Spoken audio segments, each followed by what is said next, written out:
Here we are. Here we go. You are live.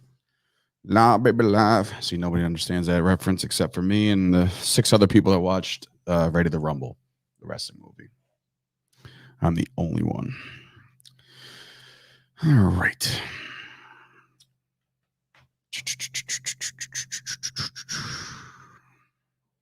Are we ready to just go?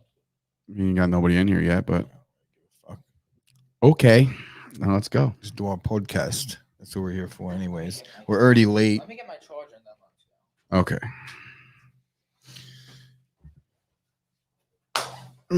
We have some people filing in, Governor. Y'all. Let's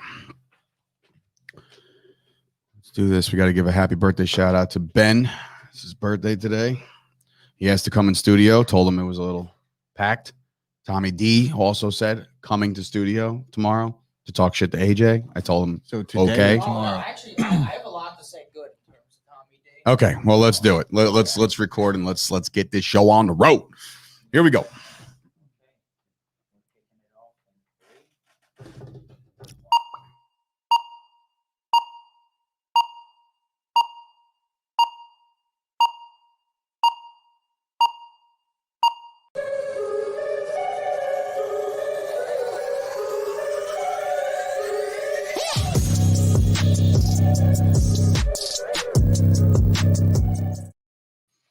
Good morning, everybody, here on a beautiful Tuesday. It is September the 14th, 2021.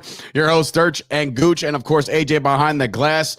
How we feeling this morning, boys? Everybody good? Good. Everybody doing a little bit better. Yeah, I was going to say, you're 1 day removed now. You got your Packers gear back on. Everything's like, we're okay now. Well, I did not wear my Packers gear yesterday because Well, you had the Tupac shirt on that nobody even mentioned, which was like, my come on. cultural awareness was on 1,000 yesterday. It was the day that Tupac died. Nobody commented on my sweatshirt. Yeah,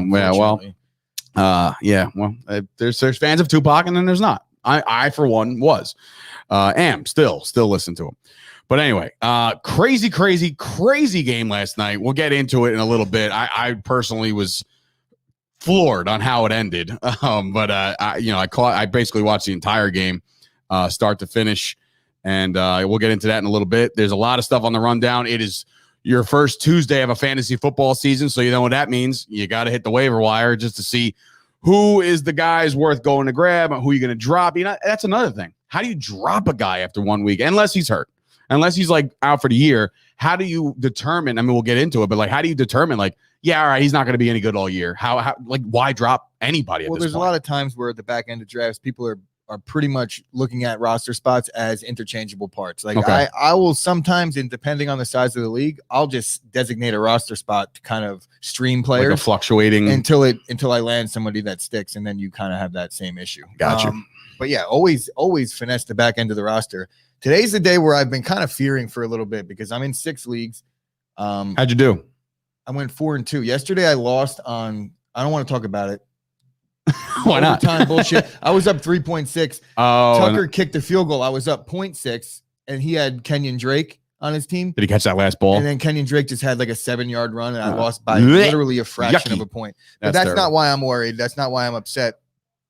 Today's the waiver wire day where I give out my top waiver wire. And then you also have And to I'm get to the also in waiver wire. leagues with people that are watchers and listeners or viewers of the show, listeners of the show. So they're going to get all my waiver wire, I guess, tidbits. You just got to hope that My like tips? it depends on your draft position, but that's how you determine week 1, right? Like unless they used it Yeah, already. if you had the last pick of the draft, you have the first waiver wire pick. If you Unless use your you used it. Yeah, unless you use it Already. I mean, if you use your waiver wire right outside the gate, outside the draft, then you're a rookie. You're a psycho. You're probably not taking my advice anyway because you're not watching the show because you're not tuned in. So we'll just Okay. moving on. I know that we'll get to that in a All little right. bit. I don't know where it AJ, is what on else the we got rundown. going on here today? You wrote down a lot of stuff that I may have not even heard.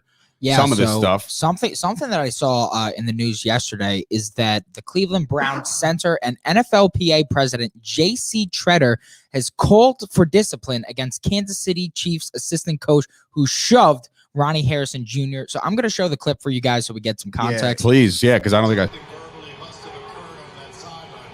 But Harrison's reaction there, I have to be honest, I don't think I've ever seen a player take a physical push like that toward a coach before. I know New York. All right. All Wow. right. Okay. So that's, So that's the first I'm seeing the player that. got ejected. That's Because I'm bullshit. sure it was like little brother, big brother. So It's like always little the brother second gets guy. caught. The second guy, right? Like the big brother is the one who's gets, punches the kid in the face, and then the next thing you know, the guy who gets caught is the other one. You know what I mean? Like 100% have to discipline the coach without question. I don't mind him doing that if it's his own player, right? You get in your own player's ass a little bit. And I actually have something to talk about kind of regarding coaching and Sunday. But yes, the league has to come down on him. yeah, The absolutely. player's going to get fined. He might even get a suspension. I doubt it. They might do it. rough little shove You there. can't put your hands on somebody, but honestly, he was retaliating, and it wasn't like he punched him in the mouth. Yeah, he didn't throw an actual haymaker. Garrett blunt him, but he was just retaliating. So the instigator in that situation, he's on film. It was clear as day. He did it. He started it. AJ, you agree, right? I mean, yeah, no, the coach completely started it. He pushed the player, and then Now, based off that video, though, the way I see it is the coach was just like, "All right, man, get off. Now, Get off." What position was this player? Safety, starting safety. It's Ronnie Harrison's son. Yeah, so he's a starting safety, Mhm. right? And then at that point, it was early in the game. Cleveland ended up building a pretty substantial lead in that game. But then in the second half, Kelsey went off, and then there was that deep ball over the middle where, guess what? There was no safety help. So maybe that ejection actually got the Chiefs a win. And now we're starting to see a little bit of the Tom Brady effect. What, creep with over Mahomes into and the Kansas Chiefs City and then the- the yeah. Patrick Mahomes effect. Yeah, that could Too be a bad we thing, didn't man. get that in Green Bay with Something to monitor as things are dished out. Hey, you want to hear some crazy? It's not on the rundown before we get into the rest of the stuff. So the Dallas Cowboys, as I always bring up something about the Dallas Cowboys because that's what I do. Shocker, I know. But it's a big story though. So we get Zach Martin back off the COVID list, right? Insert, him out. Randy Gregory is now on the COVID list, our defensive end. That's not where I'm going with this. Where I'm going with this is Lyle Collins, LC, their right tackle, starting right tackle, is being suspended for 5 games, right? Did you read any of this story of how it's transpired? No. He did not fail any tests. There was 100+ tests given to him, 100+ given to him within a certain time frame, which is like, they're like, what? Like, you're basically getting tested almost twice a day for drugs or whatever. It's because he missed tests. Like, he wasn't there for apparently for reasons, legitimate reasons. So he's getting 5 games for missing tests, not failing tests. They'll probably reduce that to about He is appealing 2 or 3 games. He's definitely going to keep the suspension because a missed test is a failed test. If you've ever had a drug test for anything and you don't go, usually the reason why you don't go, and now I'm not saying this is his case, but they have to draw the line somewhere, and it does suck. Right. But if this wasn't the case, then you would see guys doing this all the time. They would actually just be cheating, taking steroids, and then it's test time. There's no ramifications for missing the test. Then you open up the floodgates for people to actually cheat. So it's one of those situations where you hate when it happens to your team, but I understand it because that's the business. It's just crazy. It's a I'm violent hoping sport. the appeal goes through and he gets it down to like 2 or something like that. I mean, like, come on, 5 game checks for missing tests. That's a little too much. We've had a couple conversations on the podcast in the past about coaching and style of coaching and what's acceptable and what's not acceptable. If you watch the Lions San Francisco game this week, the defensive backs coach on Detroit is under fire for chewing out Jeff Okudah on the sidelines. Now, Jeff Okudah, obviously, he went on to rupture his Achilles in the game, and he's out for the season. So the 3rd pick overall, I believe last year, a couple years ago, 2 years ago, 2020 is done for the year. So that's another blow to yet, an already shitty Lions team. But just the point that I'm making is, I was saying before how I wouldn't have a problem if the coach punched his player in the face through the helmet on the sidelines, but doing it the other team is wrong. Now, in this case, he didn't even punch him. He was just literally chewing him out on the sideline, and they caught it on camera. And a coach in the NFL is now under fire for chewing out his player. Poor baby. Exactly. Get off it. So Stop. Dave's at least coming around. This isn't the Giants, so he could actually agree with me. No, on but even if it's not, no. When coaches should be able to discipline players by yelling at them. Can they put their hands on them? No, I don't believe in that. But if you're saying, like, if I went up, if I'm, there's some context here. If you're putting your hands on a football player that's wearing full pads and like, correct, there's context. It's not like he went to punch him in the face. If you're finger pointing, like he was pointing right directly in his face, he was like, So that's the extent of what he was doing wrong, and it was on camera. The teammates were there. They didn't look shocked. They kind of just looked like it was par for the course, because guess what? It is. That's Correct. what happens in the Correct. NFL. If I'm the Dallas defensive backs coach Joe Witt Jr. and I see Anthony Brown get smoked by AB, I'm going, what are you doing? What are you doing? You know what I mean? Like, not like, hey, we'll get him on the next try. You know what I mean? Like, you got to get in the faces of these players. We get it. The players are divas. We get it. The world we live in now is a bunch of soft individuals where they can't take any critiques whatsoever. Any. You could tell them the sky is blue, and they're like, well, it's a shade of gray. I don't agree. We're going to find out how soft Julio Jones is, because Julio Jones was just criticized by Mike Vrabel. And now this is a situation where he's an obvious Hall of Famer, and he goes to a new team, and the head coach pulling the, I guess you could say the Belichick card. Do we have that clip? Yep. Those are absolutely, that's absolutely nothing that we coach or teach. So that would fall into the category of doing dumb shit that hurts the team. Right there in bold letters.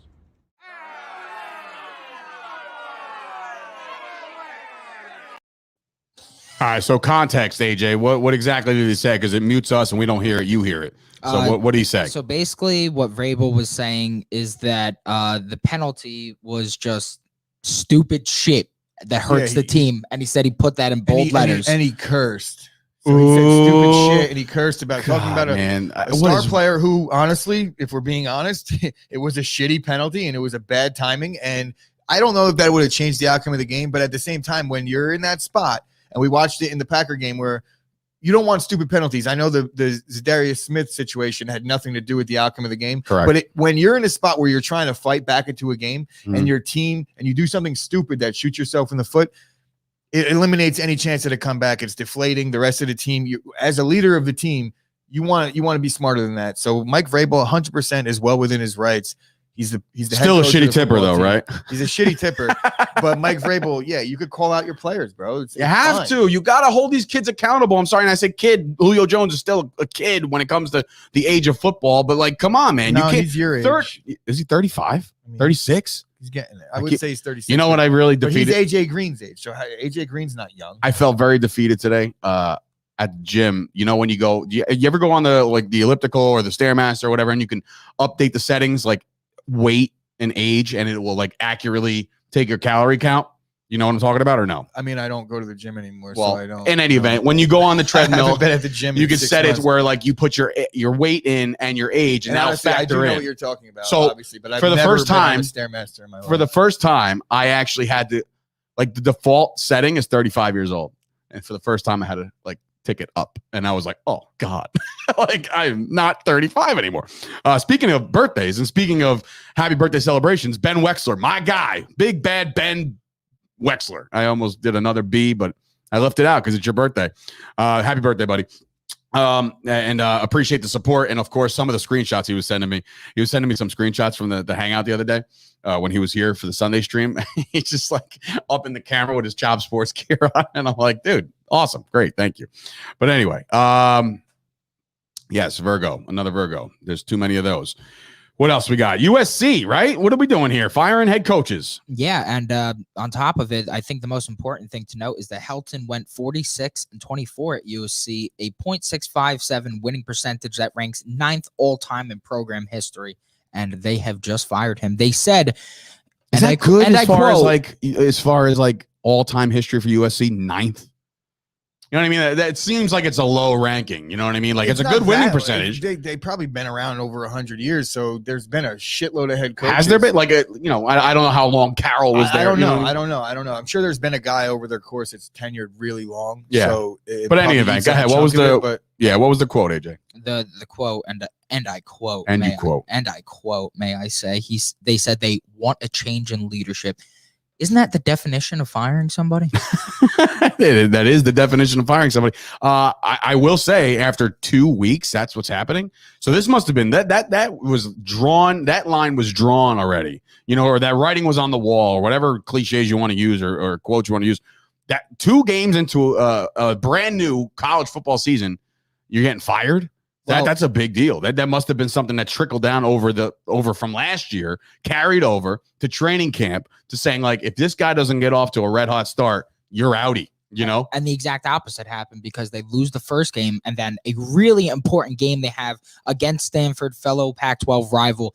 They shit the bed. They are 17-point favorites, and they lose badly. Yeah, so. that's rough. It's very Scoop Espo chiming in. Urban Meyer salivating at the USC job because Urban Meyer may not make it past 1 year based off of health reasons. And when I say health, winning, winning provides happiness. There won't be much winning in Jacksonville. He will not be happy. He will not be healthy. He was not well. So I think that he's going to be on his way out very soon. And then, all right. So I will say this before we get into the fantasy waiver wire thing. And I asked you both, and AJ said he saw a clip or two. You didn't see it at all.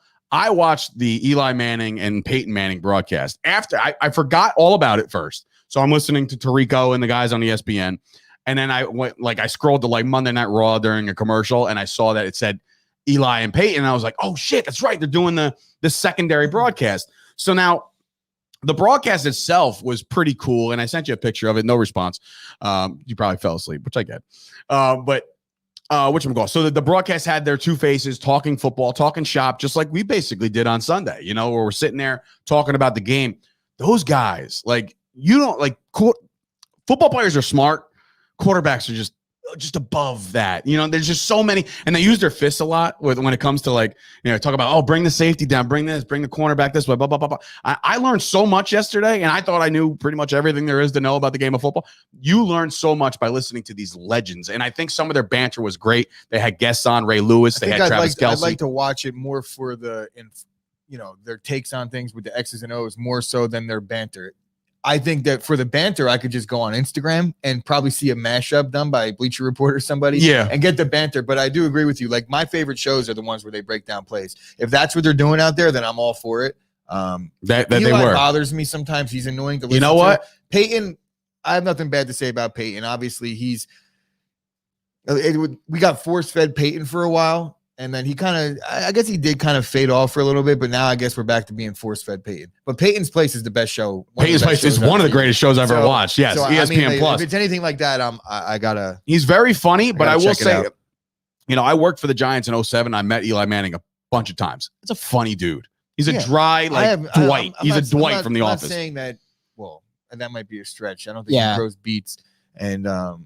I'm just saying dry humor. Yeah, all right, fair. But Eli, I wasn't saying he is Dwight. I don't know. I mean, I guess I have to see more of him and an extended clip talking on camera because from what I've seen of Eli, he's just an awkward guy. The one thing I saw last night was that Complex Sports put up a thing like Peyton Manning's got the jokes, and it was just him being like, okay, so however this Raiders play goes, I'll tell you how their season will. It's like an incomplete pass. He's like 6-11, and then Eli's like. But that's funny to me. That is horrible. That's like Jimmy Palumbo comedy right there. That is like a one incomplete pass, 6-11. That's so fun. That to me, that's funny. I don't know. Maybe I'm not. The only reason why that it would be funny, and in the case of Jimmy Palumbo, why it's funny is because he's very self-deprecating as well. So, so what you're allowed. By the way, brand new Jimmy Palumbo show released today. You're allowed to make fun of other people in that way if you make fun of yourself in that way. And I don't know that Peyton's out there self-deprecating. Do you guys know the SpongeBob meme where they're sitting in that a comedy club thing and there's the one guy in the back and he's like, oh, brother, this guy stinks. No, see, exactly what I thought. How do you not know that? I don't know. I don't watch SpongeBob. Oh, my goodness. I'm sorry. I'm 36. SpongeBob has been around for a long time. It's a global icon. It was definitely not around when I was a kid. When I'm growing up watching Ghostbusters and stuff like that, SpongeBob wasn't around. SpongeBob is a pretty good listen, people swear by the show. Don't get me wrong. One of my good friends in wrestling, Kevin Matthews, swears by SpongeBob. But I won't harp on it too much. I do think it's going to be a fun thing and a fun way to watch Monday Night Football rather than listen to some of the normal, Hi, SpongeBob. Is that even Patrick's voice? I know. That was pretty good. That was actually a good one. Yeah. I know that. So I know that much. That was good. So fine. SpongeBob. So, but I will say, like I said, I think this is a good alternative broadcast. Take it for what it's worth. The guests they had were great. I found it very poetic at the end of the game. We'll get into the game a little later, but they had Russell Wilson on 1st and goal from inside the 5 and they called a pass, right? So I'm like, obvious insert obvious Super Bowl joke. right? here. That's what I'm saying. It was right there, like, and you didn't know that was coming. You know what I mean? Like, so, but Well, you I'm didn't know surprised Peyton or you, Eli, You knew the joke was coming. but it didn't come. That's the thing. Oh goodness, They That's didn't- Even, I guess I'll give him that then for not taking the layup. Right. Kelsey dropped he said shit on the air. You know, he's like, oh, I'm sorry. You know, like Ray Lewis was funny. You know, they talked about Eli's rookie year of not knowing what the Mike linebacker was. Anyway, you got to go check it out. Go check out some of the clips. It's really funny stuff. So now, basically, we'll get into the Monday Night Football game in a little bit. But first, we said it before. It's now I can't believe I'm saying this. Week 2 is here already. You know, but I feel like just yesterday we were talking about the NFL draft. You know, week 2 of the NFL season is here, but that means waiver wire time for your fantasy drafts. And I'm going to give you guys the floor because this is your forte. I'm actually just going to take some notes because I'm going to listen to you guys because you know what you're talking about. So you're okay. You could take notes. I went 1 and 2 in fantasy, so I'm very disappointed. The one game you win is the 16-man league, and I was like, that's more impressive. And I was the second highest scoring team, third highest scoring team behind the Scousers with a late run last night with a lot of points. Darren Waller went the hell off. But yeah, go ahead. Go take over your top waiver wire. Right, so obviously it pains me to say this, but I did call it. I said Jameis Winston has potential to be in the top 10 of fantasy quarterbacks this year, and he is still available in like 50 to 60% of leagues, which he just barely makes my waiver wire additions list because of that. But yeah, Jameis, I don't think he made a bad throw. Everything he threw was on the money, led his receivers, and they don't even have all their weapons right now. Michael Thomas is still out. You get him back potentially week 5, is it? 6. After the bye. After the bye week. All right, so but they have a few other guys, Marquez Callaway, Jawan Johnson, and Deontay Harris, who I'll mention later on, but it really didn't matter. You got Kamara out of the backfield and just Winston's first pick overall. He's got the pedigree. So Jameis Winston. Now, moving on, we got Derek Carr. Everybody watched the game last night. Derek Carr, he's available in 86% of leagues. If he's available in your league, you probably need a backup quarterback, and he's probably better than the Justin Fields of the world. It's crazy you say that, though, because like midway through watching like the third quarter, I was like, I think Derek Carr stinks now. No way, bro. He was playing. Mechanics-wise, maybe, I think there was too many missed throws where I'm like, oh, God, man. I don't know. First Anybody of all, else would have made that there's throw. 2 things that I'll say about Derek Carr. Forget fantasy right now. Just the way he was leading on the sidelines yesterday and how I'm not going to talk shit about Aaron Rodgers, but when the Packers were reeling a little bit, he was kind of, he doesn't really rally the troops. Kind of, yeah. And that's kind of the knock on Rodgers. But you see Derek Carr, he was walking up to everybody, slapping helmets. So Derek Carr is a baller. He goes out there and he plays his ass off. He bothers me a little bit as a person. I don't know why. It's the eyeliner. But I Isn't it? really don't give a shit. When it comes to fantasy football, Derek Carr is going to put up numbers because their defense, albeit it might be better than I gave him credit for, they're still going to have a tough time stopping some teams in that division. So expect them to be playing from behind. Jared Goff. Oh, my. Now, this is just based on game script and game script alone. Uh-huh.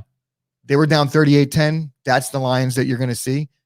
But then the second half Lions, they fought hard for their coach. And you gotta like that. Biting kneecaps. Jared Goff played confident, even though he was running for his life for the entire first half. And then the last 2, Sam Darnold. You don't need to pick these guys up. You don't need to pick these guys up, but because I have 5 spots on my list, which I'm sure there's going to be a lot of dribble, and I'm not sure how deep your league is, but if you're in a 16-man league, Sam Darnold was just available for me going into week 1, and I did pick him up. So is Teddy Bridgewater. So both of these guys, they're available in almost every league that you're in. If you need a guy, and now I'll say this about Bridgewater, if you could hang on to him and you're in a deep league and you need a backup, if something happens, we're talking about insurance policies, bench quarterback, Teddy Bridgewater's week 14, 15, 16, and 17 is by far the easiest schedule in football. So you went deep diving. Yeah. So if you need a guy, any Bronco, basically week 14, 15, 16, 17 in the Broncos defense, stash those guys on your bench because they could pay huge dividends late in the season. Truth. Off to quarterbacks. All right. So we're going to go with running backs here. You know what's great? We are getting some burn on some YouTube. I don't know who fantasy football stats guy. He put out, I guess Eckler would never be available. Tyson Williams might be a viable for sure. This is a question. Yeah, this is a question. So I'm sorry. I'm going to running back. As you're asking the question about Elijah Mitchell, the answer is a resounding, obviously, yes. He had 19 carries. I'm not sure about his targets or his target share.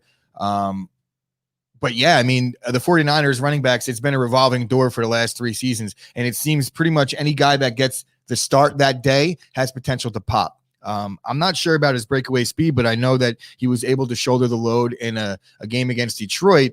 I'm not sure how he'll fare against tougher defenses.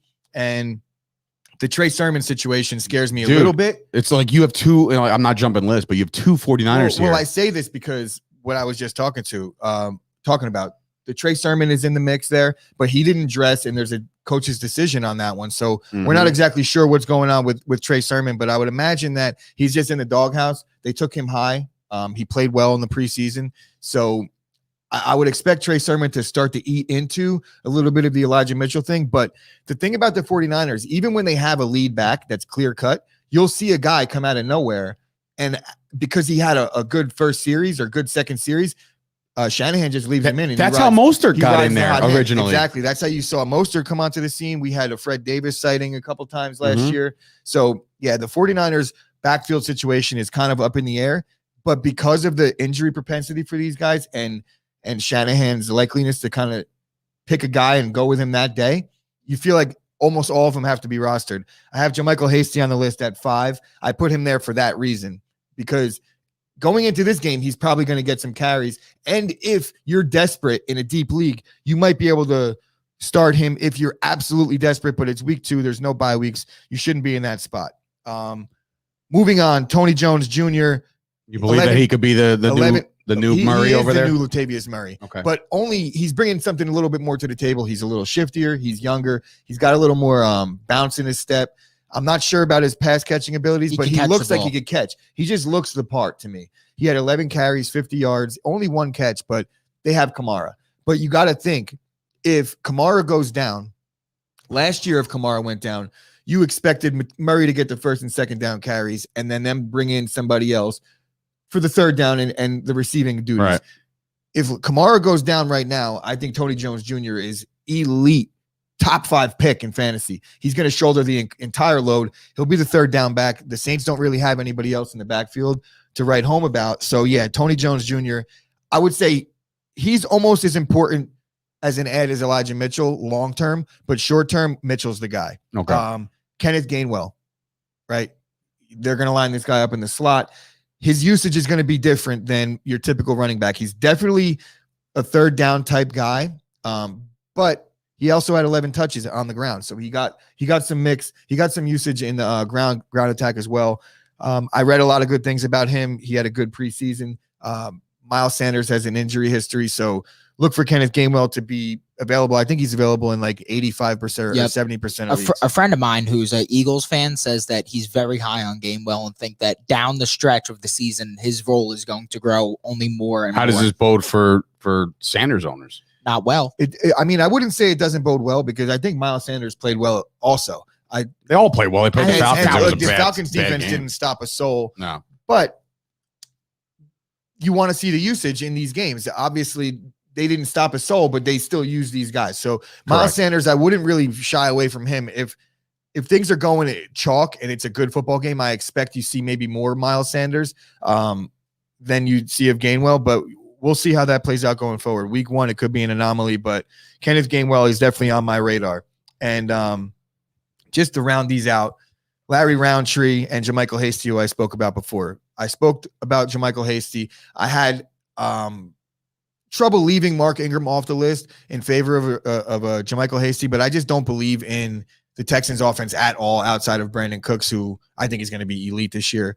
But I'm actually mad I missed the ball on that going into the season. So, but yeah, I don't think that the Texans are going to be playing ahead much like they were this past Sunday. So you're not going to see that kind of usage out of Ingram. And even when he's had the lead back role in good situations, he really didn't do much with it. So he's kind of like, I'll let somebody else use their waiver wire on that guy. Gotcha. But Larry Roundtree, very intriguing for the Justin Jackson owners, for the Joshua Kelly owners, for the Austin Eckler owners.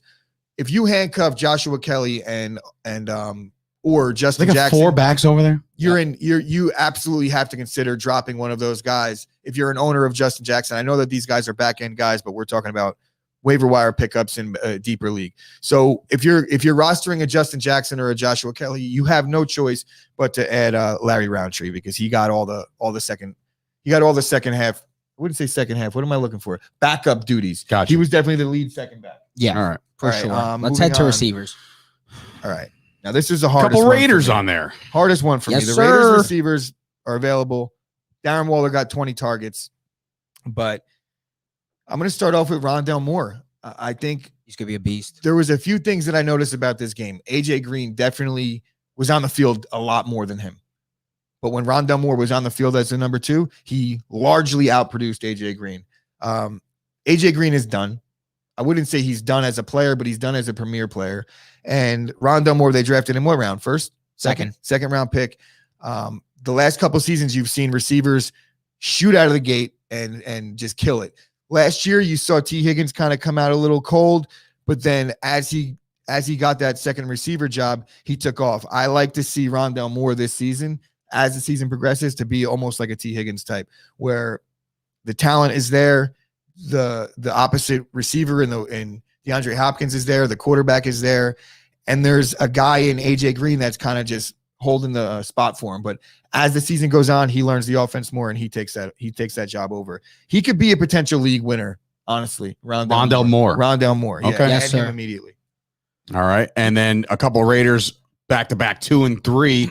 I personally drafted Brian Edwards. I was big on his hype train, but I guess he's available somewhere along the Brian line. Edwards. Let me check how many. He's available in 82, a whopping 82% That's of fantasy insanity. leagues. What? It's- I Not don't in any know. of my leagues. You know what it Yeah. was though? I am my best friend and partner in one of my leagues is a Raiders fan, and he told me last year about Brian Edwards. Brian He's like, Edwards this is the guy was this a year. sexy pick going into last year in like the late round flyers. He didn't materialize, but that was more so the Raiders offense. Now he's in a situation where he's has some confidence, another year with the offense. And I know Gruden's offense is complex. So the receivers, you got to give them the pass in year one. Brian Edwards, he didn't get the target share. My third guy got. Hunter Renfrow is going to see a lot of balls his way this year, because Derek Carr, he does throw the deep ball better than people give him credit for. But the Raiders' bread and butter is the short intermediate routes and then Darren Waller. If you look at any John Gruden coach team in history, he just had a ton of guys with a ton of receptions. I remember the Tim Brown, Jerry Rice,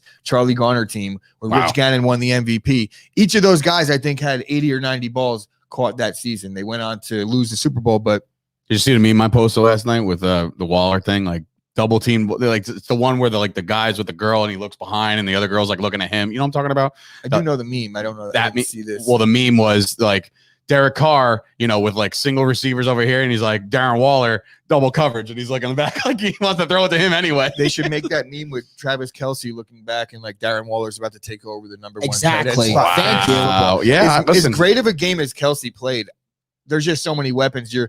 I'm not going to say I expect any duds from Kelce, but Darren Waller got 19 targets, and in the early going, he had 7 targets and he only had 2 balls, and he just went the fuck off in the second half. But Darren Waller's owned in 100% of leagues, so that's not what we're here for. But I'll tell you who's not owned in 100% of leagues, and that is Tim Patrick. I owned him last year. Tim I did as Patrick. well. Yeah. If you were a Intriguing. Cortland Sutton owner last Right. year, there was a good chance that you owned Tim Patrick. Well, guess what? If you're a Jerry Jeudy owner this year, there is another good chance that you're going to own Tim Patrick, because while it's not season ending, it's definitely a tough blow for anybody that's had Jerry Jeudy slotted in that flex spot. He was like my ultimate bread and butter flex this year. He's my wide receiver too. I think that he'll come back and he'll help me out. Well, deeper league, I would imagine, right? Yeah. So Jerry Jeudy will come back. I think he's out at least 6 weeks. I don't think they use the IR spot on him. So maybe if you could streamline that recovery, you might see him sooner. But Right. you'll see him back. But in the meantime, Tim Patrick, he had a touchdown. It seems to be every time this guy gets opportunities, he makes the most of it. They do have KJ Hamler, but he's more of a drop every pass thrown to him deep ball guy. He's a boomer bust. He's either Yeah. going to get that 2 catches I'm for a big 120 KJ yards. Hamler fan because I'm a Penn State guy. But Is he the guy that played quarterback last year?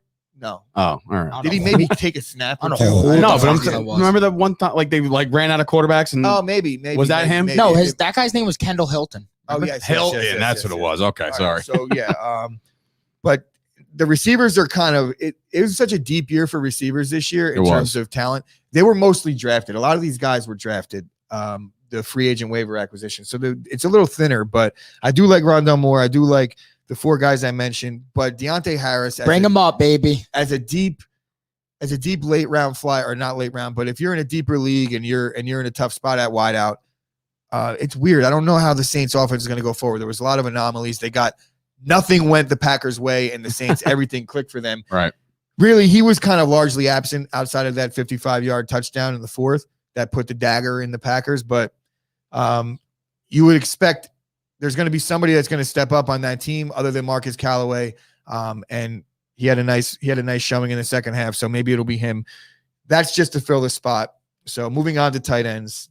Go ahead. Well, Traquan Smith is hurt too, right? I just want to clarify that. Like, I think he's been most dropped in a lot of leagues. because too, I Traquan. believe that the reason that Deontay Harris This is list is great. I'm sorry. This is the first I'm seeing this list of tight ends. This is great. So obviously Gucci has a top 5 for every category, but this is your top 3 because number 4 is nobody and number 5 is else. I love it. So what wait, were all right. you saying about Traquan? Because I feel like I missed that going into this, and I would have probably had better things to say. So the reason that Harris. Deontay Harris, I value him so much, is the fact that Traquan Smith is out. So in terms of being the main guy on the outside who is a deep threat, which Jameis Winston, I cannot say this enough. That man's arm is beautiful. I think there's going to be a lot of pause, bro. There's going to be a lot of boom plays with Deontay Harris this year, and on top of it, I think that Jameis Winston can throw a ball over a train track. God, here we go. I was waiting for the whatever. by the tracks. I don't care. All righty. He's got a beautiful arm. So Now, tight ends, Jameis, ladies and gentlemen. I don't even care. Jared All right. Cook's playing for his So 54th team. Jared Cook. Let me check the Jared Cook situation. Jared Cook is available. Where did I put that fucking list? AJ, that's on the piece of paper right next to you. Jared Cook, what's he available in? Did I write it down? What type of list is this? There's 2 things on it. It says Cole Kmet, 7. What the heck? I can't 70? read this. No, I- 7%. I'll pass Give me it to that. you, brother. I'll pass it. It's gonna be somebody's gonna fall over. Oh. All right.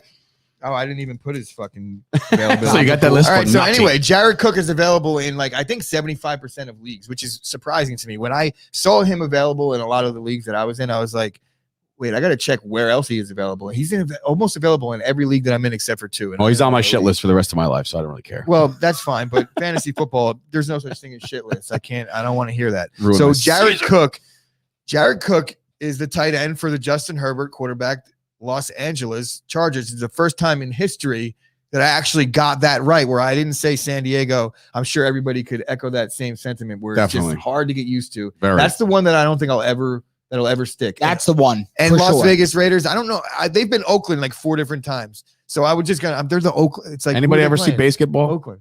Yes. Who? Oh, A classic. well, the intro where he's like, where they're like, they were from LA, they moved to Oakland and back to LA, and nobody seemed to notice.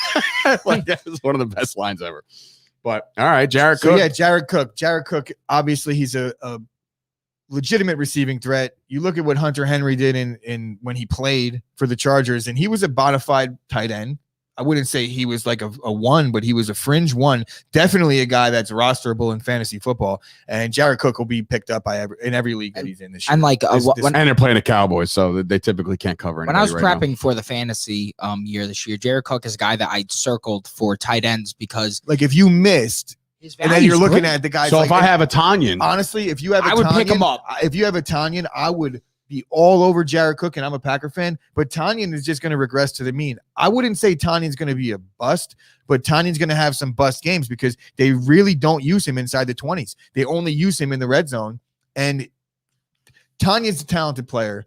I just got to see a bigger body of work. 1 season, 11 touchdowns. His usage wasn't great. He only had 50 catches. Mhm. So 11 touchdowns. He had a touchdown almost every 5 catches. That's very rare yeah. in the NFL. All right, so I got to unless get you're- off that train then. I wouldn't get off it just yet, but definitely. If add- Cook's available, go grab him. if you're looking at your tight end like that's my weakness, and Jared Cook is available in your league, maybe you don't drop your tight end, but you kind of play the matchups. Gotcha. I could see Jared Cook getting 4 catches for about 45 yards a week, and then let's just say he gets a touchdown, Got yourself every a other 10 week, plus. or maybe Yeah. once out of those 3 weeks. That's a top 10 tight end right there. Nice. Yeah. All right. So I got a couple more. One Jawan more. Johnson. Who's I had Yes, him. sir. He's the Saints. He's the receiver converted to a tight end.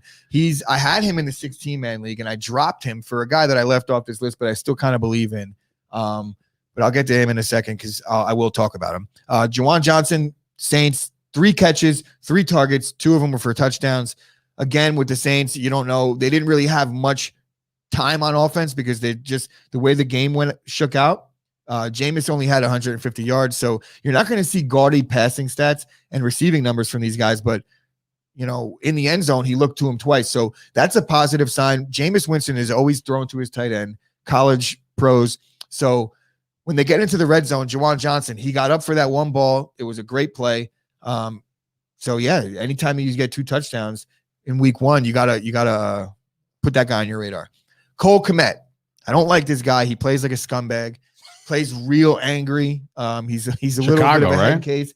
Yeah. But he's because he plays so hard and because he has a motor and because Andy Dalton will be checking down a lot, you know, you might see a decent showing out of him this year. I could see him approaching a Tanyan type season from last year without the touchdowns. So like a guy that is legitimately a backup tight end. Gotcha. But will be a good spot starter. And then nobody else. Dan Arnold. There is nobody else. Oh, Dan Arnold. Dan Arnold, the Carolina Panthers tight end. Sam Darnold.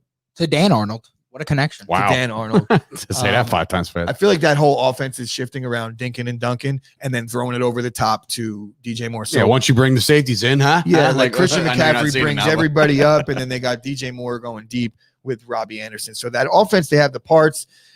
His target share won't be high, but I do think that he will be a potential red zone threat as well. So if you're really desperate for tight end, maybe a Dan Arnold, just a name to look out for. Alrighty. There you go. All right. So there's your top waiver wire pickups as far as defenses are concerned, and kickers. Go stream them. Go do what you got to do. I will add defensive streamers as we start going into it, but as you noticed today, we got a late start, so I just was like, "Fuck the defense." Totally, that's fine.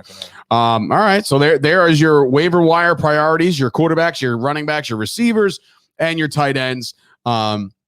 But now, before we obviously head on out of here, we have to talk about that insane game that went down last night. Everybody and their mothers are picking the Ravens. Okay, you guys took the Raiders with the points, so you didn't believe that the Raiders were going to win the game, right? I mean, you can't say that now. You can't backtrack. Are you trying to what the hell are you saying right now, bro? Yeah, what? I didn't say they were going to win the game, but I didn't say they were going to lose it. I said I take the think Raiders. You said with Ravens. points. No. I think I'll go back to the damn tape. Well, go back to the tape. It has. First of all, if we're going to do this, then we have to clarify this right now. We also have to get the standings updated today, so we definitely got to do that. If we're going to do this, I have to clarify this right now. Go ahead. Right. So if we're picking against the spread, I don't want to hear like, "Oh, I picked them against the spread, but you didn't pick them to win." Are we picking from them to win? All I'm saying is that none of us thought the Raiders can go in that game and just win.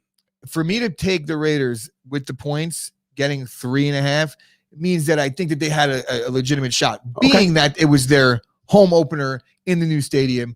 And that's the only reason why. Yeah. I'm not sitting here saying that I think that the Raiders are the team the Ravens are going forward. I'm just saying that going into this game yesterday, as I'm looking at the point spread, I'm like, new stadium, there's a chance. And I didn't think it, but there was definitely a chance. It was very situational. I personally, right before I left the office yesterday, our good friend Kyle came in to pick up his remote that his drunk ass left here on Sunday, right? And I said, who do you like tonight? Just trying to get that free pick off the sauce, right? And he told me a bunch of stuff about Gus Bradley, like about the defensive coordinator. The only guy to figure out Lamar Jackson was Gus Bradley. He's now the defensive coordinator with Oakland, Las Vegas. Was he in Tennessee? Gus Bradley. I want to say he was in L.A. I don't know. I could be wrong. It doesn't matter. The first team that I watched actually figure out Lamar was Tennessee in the postseason. I don't believe Gus Bradley was over there. But I do know that they figured him out enough last night as the Raiders beat the Ravens 33-27. Shout out to Max Crosby. Oh my God! First of all, that defensive line, the front was great between him and why can't I think of his name right now? He was in, I don't know. It was Crosby, and on the other side, both defensive ends really brought Carl Nassib. Nassib, yeah, sorry, I don't know why I couldn't remember his name.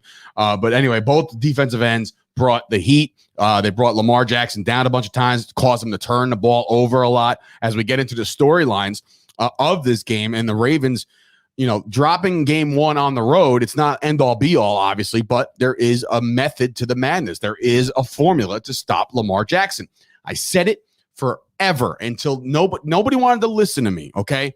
Yes. Does he make good throws? Sure. But I look at Lamar Jackson and I still say to this day, he can't throw the football. You're out of your No, mind, that's bro. a It dog doesn't shit matter. take. You could tell me all day that he can drop him in the bucket and throw him far and this, that, a nice cannon arm. There is passes I would love to that see their high school I would kids love, can make bro, more than he could. You watch the same game as me? Yes, I watched the same guy. I watched the I whole would game. love to see if Oh, Lamar you're on Jackson. crack. I would love to see I'm if gonna get Lamar mad Jackson right now. had Amari Cooper and CeeDee Lamb And Michael Gallup and Michael Gallup and Zeke Then Elliott. you would I think you would be singing a different tune. His receivers absolutely suck. Like he has Mark Andrews and that's it. Tyson You know what Williams, though? You and know that's you know it. what has nothing to do with a bad receiver? A bad throw. Yeah, but And there was a when? lot of When? them.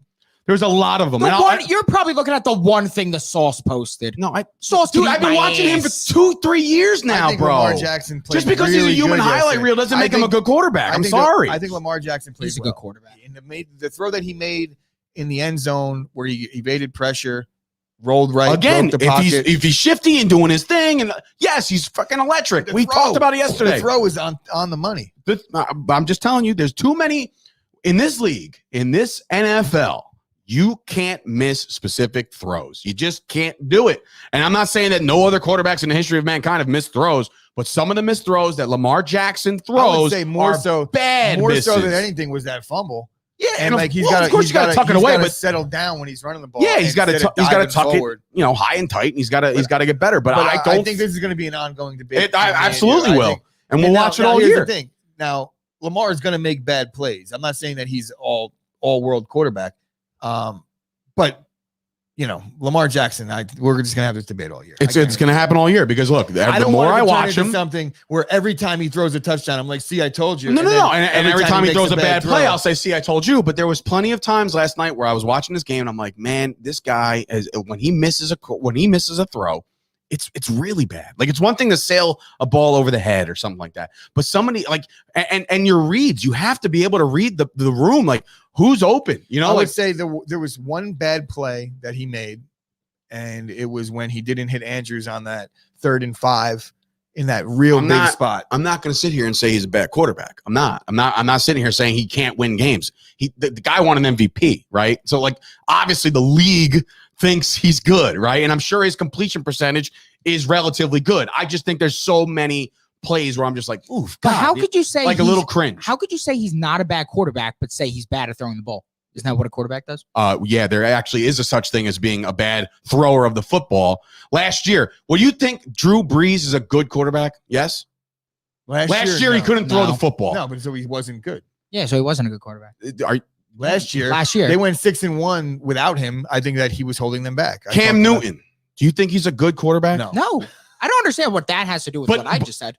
Because you could be a good quarterback and not be able to throw the football Well, very Cam well. Newton back in the day was a good quarterback who could throw the football. So, what is that? Just get diminished over time? He never was Yes, able he to throw gets the diminished football. over time. The The guy guy went got to a a Super Super Bowl. Bowl accident. His fucking All shoulder right. was So what do we think dislocated. about the John Gruden trying to kick a field goal from 48 yards away, getting a delay of game? Did you see the end That of was that game? genius. Oh yeah, and then I'm they trying had to pour cold water on this debate because I it's mean, not going to go it'll be anywhere. every week. He but doesn't it's like fine. Lamar or doesn't think Lamar is great. We do think Lamar is better. I didn't, but We're that's just the gonna- thing. That's you're putting words in my mouth. I'm not saying I- he's not great. He's actually a superstar. He is, but his mechanics not that good. That's it. I think that you're saying that deflects the fact it gives us. It's like de-arms us. It's like, oh, then what are we supposed to say back? It's like Correct. he is great, but he's Correct. but he's not great. So it's like No, but I'm not. Again, I'm not saying that. I'm not saying he's not a superstar quarterback based off the other skill sets that he possesses. Which, by the way, he's like freaking butter. You can't you grab him, you slide right off him. He's crazy when it comes to going outside the pocket. There was times where I'm like, I can't believe he just made 18 people miss. was this up the whole time? The storyline. No, it just got up. I just now. put it up. So now I could I was trying to find my point to reel it in. I said John Gruden's coaching decision. And All right, so that didn't stick. we'll roll down some of the key storylines here before my blood pressure rises any higher. Tyson Williams, that's a guy that more than likely didn't make your list because technically he's already probably rostered. Come on, yeah. Yeah, so like my brother picked him up. Like there's other guy. I can know tell you a who lot to of people that not picked him pick up. do not pick up Le'Veon Bell. Do not pick up Devontae, because this guy, he played well, unless there's an injury. Yeah, I and think I'm gonna Latavius part Murray ways is the clear second. I think they'll run fiddle with the there. 3 running back set they had yesterday the Yeah. entire year. Why do anything different? So Lev Bell droppable. Yes. I mean, like if you have him I right do. now, and there's That's any why of the I asked. guys that I was just talking about available, I would make the move. Yeah. Except for maybe Jermichael Hasty. That's the Mhm. only guy that maybe you consider Bell over. Interesting. But I would take even Ingram over Josh Bell. Jacobs gets into the end zone twice. The Ravens just very bad defensively, which is maybe the Marcus Peters thing is starting to show its face a little bit more, because he's a leader. Not only just, yes, he plays just cornerback, but like he's the voice. You're He's- dead right with that. They looked like they were lost on the Oh, field is this yesterday. the olive branch? AJ said you were right, dead right. When he said Sometimes dead, I got was good about to be takes, like, just oh, sometimes. well, rough and rowdy. Only some, Round one. You are only, dead. only sometimes I have good takes. But yeah, Ravens defense definitely missing that leadership, or at least that voice, or the guy that will rev you up when you're down. Because Brian Edwards, unbelievable game. There's a couple. Darren Waller all night just ran all over it, single coverage. Why on earth, as a Ravens team, would you ever zero blitz? You know what I mean? Like where you bring everybody and everybody's in man when you have Waller. Like that's not a good look. No. So that's a defensive coordinator miscue. You can't send the house when you got a guy like Derek Carr who can just flick his wrist and it'll go to a one-on-one Darren Waller. Guess what, folks? Nobody could cover Darren Waller last night. The Raiders present unique matchup issues with Very unique. like looking at the way their offense was when Kenyon Drake is in the game. The linebackers are in no man's land. Right. They have to account for his ability to catch the ball out of the backfield. Like Darren Waller is such a mismatch. Same with Jacobs, He's though.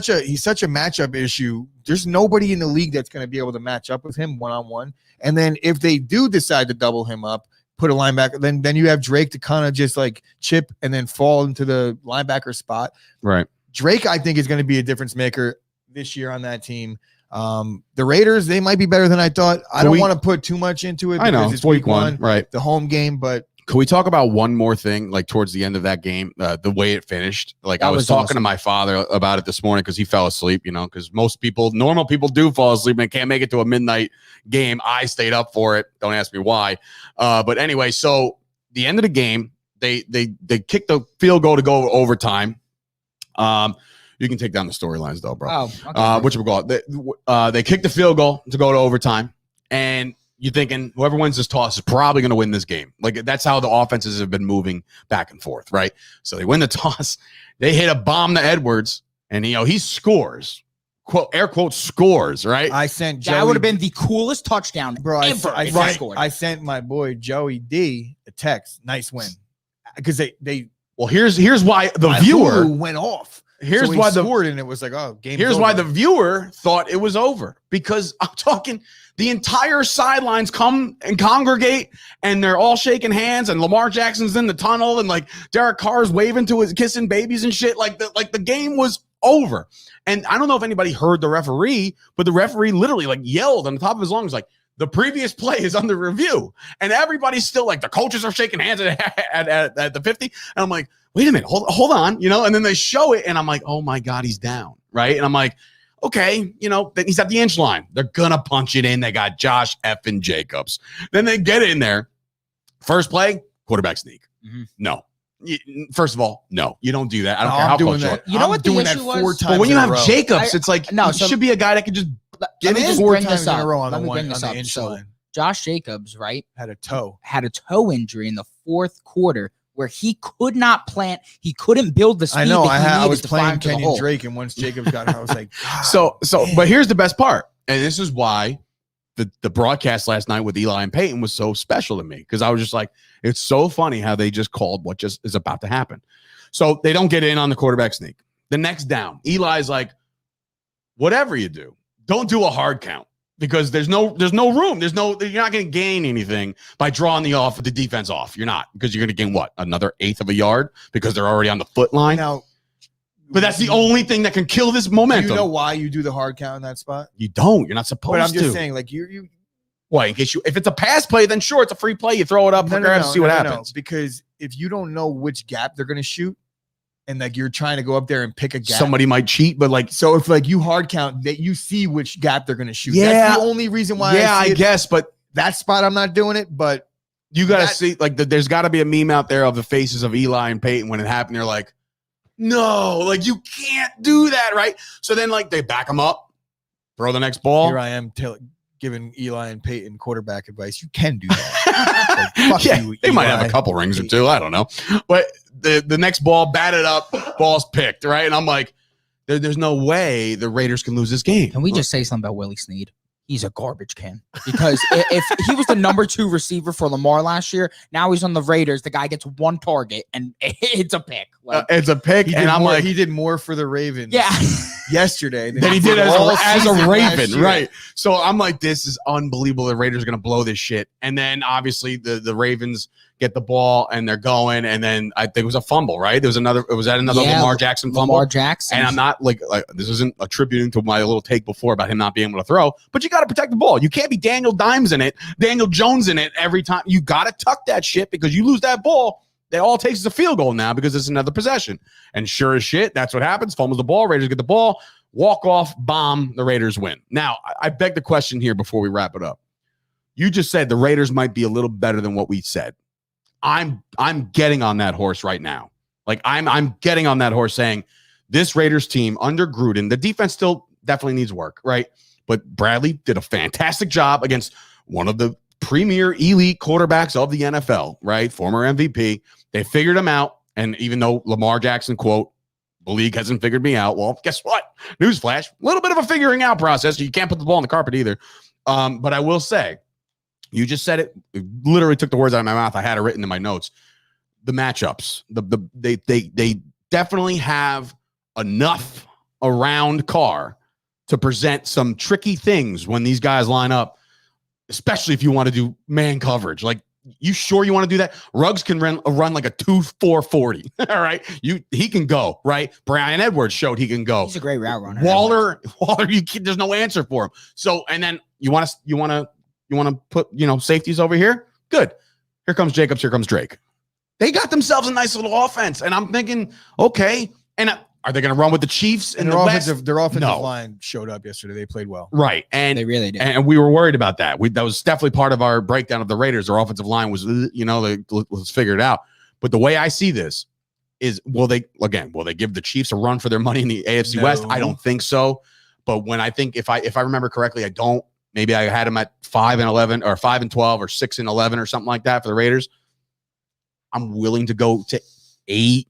Maybe if the things bounce the right way for them. I'm not willing to just yet because I need to see the Ravens, play man. on the road. That's the Ravens. I want to see this team play on the road. Yeah, but they get 8 games or 9 games at home, whatever it is. Yeah, the AFC gets that extra home game. Understandable. They're going to lose some home games too. I agree that I just said it. I agree. I'm not going to officially sign off on the Raiders just yet. Right? This problem with the Raiders. Every single year, I get my Raiders hat on, my Raiders boots. I get on my Raiders horse, and I'm going. And for the first half of the trip, it's amazing. It's fun. It's a great time. It's scenic. So nice. And then that second half of the trip, the horse bucks me off, kicks me in my nuts, and spits on me. That's what the Raiders are going to do to their fans this season, as they do every season. I don't know, I'm man. not hopping back on that horse. I can't tell do you it. what, man. Knock on wood if you're with me, Raider Nation. I think there's a little buzz in the air right now. All, there's very rarely a Raider game that I don't root for the Raiders. Correct. So I'm definitely, I like the Raiders. I do too. I would like to see them do well. I hope they don't sign Devontae because that'll suck. but yeah, like I'm a Raider guy for sure. My best. Yeah, you got Joey D. I got my best friend's a Raider fan. I'm not here to talk shit, but I just have to keep it real. They played out of their minds yesterday because of the home game. The energy was in the building. The stadium was rocking. The stadium was rocking. I got to see it. Week 4 when things regulate a little bit and they come back and they got a tough game on the road. I don't know. The Raiders. Did you see your boy was in the press box? Did you see that? Charles Woodson sitting right next to baby, of course. Woodson was sitting next to the ugliest man on the face of the planet. Mark Murphy. No, dude. This guy, Mark Davis, when you look at him, and I'm not, listen, I'm an ugly duckling myself. But when I look at Mark Davis, I feel like I could be on G-F-Q magazine. All right. Because this dude, what does he do when he goes to the barber? He's a trillionaire. Does he say, you know what? Just throw that bowl on my head and trim around it, and we'll call it a day. What are you doing, bro? You are in the spotlight. You are Jerry Jones of the Las Vegas Raiders. Yeah, we don't have a picture, so Dave could really go. I honestly, I was Poor just thinking Mark about Look at that. this guy I've ever seen. Poor Mark Davis. I hope he's not listening. I'm sure he isn't. And you know what? And this is not a knock on your organization. I think, like I said, I'm very excited about the fact that the Raiders won a football game over a really good team. I'm just not. I just, imagine the Raiders winning the Super Bowl, right? And that's the guy that has to go on the podium in front of 90 trillion people on the podium saying, hey, we're world champions. People would just be looking away is what they should do. Or the turn Not to if I'm stone. a Raider fan. Well, of Give a course shit not. What he looks like. Right. It would be like when Jerry Jones is, I think he's a senile old man. This guy eating his sausage biscuit on With Hard salt. Knocks is the hardest Heavy thing I salt. ever watched. This is going to be what is it? Mark Davis come week 9 about?